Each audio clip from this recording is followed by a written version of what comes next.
The E-FLITE Extra 300 3D. This one was box damaged. I bought it new. It had been run over by a forklift. Both wings were broken. One was nearly broken in half. We repaired it. Took a lot of advice and thoughts from you guys. And it's time for the maiden flight of Extra number 3. It looks pretty good.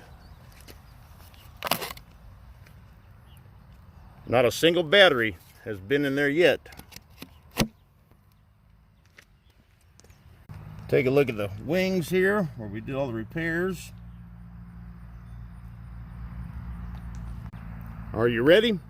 We're between rain showers. Yep, he says he's ready.